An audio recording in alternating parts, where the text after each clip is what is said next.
여러분 안녕하십니까?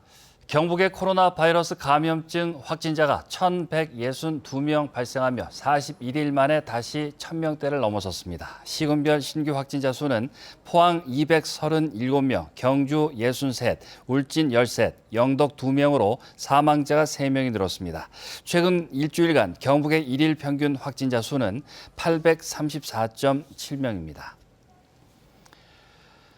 올해 3분기 포스코홀딩스의 ESG 등급이 하향 조정됐습니다.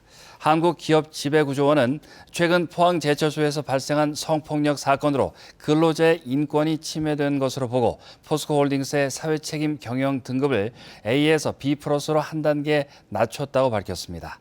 포스코홀딩스는 지난 2분기에도 포항제철소 협력업체 노동자 사망 사고 등 반복적인 산업재해 발생을 이유로 ESG 등급이 A+에서 A로 하락한 바 있습니다. 오는 7월 14일부터 포항공항의 명칭이 포항경주공항으로 변경됨에 따라서 포항시도 공항 활성화 대책을 마련하고 있습니다. 관광진흥기금 예산으로 인플루언서 팸투어, 항공권 할인 인센티브 지원, 포항경주공항 수도권 홍보활동 등을 펼쳐나갈 예정입니다.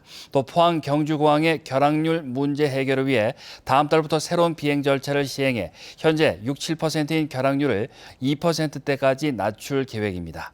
한편 포항공항은 지난 1997년 이용객 112만 명의 최고 실적을 기록했지만 KTX 개통으로 연평균 이용객이 10만 명 아래로 급락했고 일부 항공사가 철수하는 등 침체를 겪어왔습니다. 경주시 체육회가 관리단체 지정을 놓고 경주시 축구협회를 상대로 2차례 소송에서 패소한 가운데 축구협회가 소송 비용 회수를 위해 법원에 체육회 통장에 대한 압류와 추심을 신청했습니다.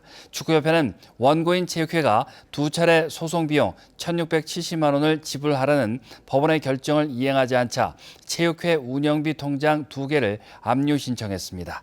축구협회는 또 체육회를 상대로 허위사실 유포와 명예훼손으로 법적 조치도 강구할 예정이라고 밝혔습니다. 지역 대표 체육단체 간 소송과 갈등이 계속되자 경주시가 중재에 나서야 한다는 지적도 나오고 있습니다. 오늘 오전 7시 6분쯤 포항시 남구 연일읍의 철구조물 제조 공장에서 가스가 폭발하는 사고가 났습니다. 이 사고로 작업자 2명이 크게 다치고 2명이 가벼운 부상을 입어 병원으로 옮겨졌습니다. 소방당국은 공장 안에서 절단 작업을 하던 중 가스가 누출돼 폭발한 것으로 보고 정확한 사고 경위를 조사하고 있습니다. 포항 남부경찰서는 어제 특수 강도 혐의로 50대 남성 A씨를 구속했다고 밝혔습니다. A씨는 지난 5일 출근길에 나선 40대 여성을 흉기로 위협하고 카드 대출을 받게 1,200만 원을 갈취하고 도주한 혐의를 받고 있습니다. 경찰은 CCTV와 계좌 추적을 통해 지난 7일 A씨를 긴급 체포했고 추가 여죄를 조사하고 있다고 밝혔습니다. 법원이 인화성 폐기물을 불법 투기한 폐기물 처리업자 2명에게 집행유예 2년의 징역형과 벌금형을 선고했습니다. 대구지법 포항지원은 폐기물 처리법 위반 혐의로 재판에 넘겨진 50대 A씨에게 징역 10개월, 집행유예 2년을, 60대 B씨에게는 벌금 500만 원에 집행유예 2년을 선고했습니다.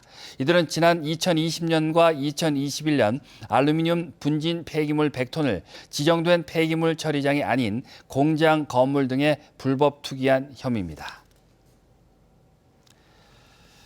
더불어민주당 경북도당이 지역위원장 공모 결과를 발표했습니다.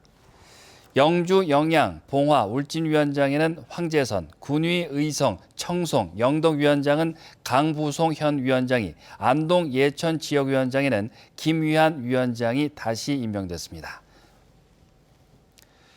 이상으로 5시 MBC 뉴스를 마칩니다. 고맙습니다.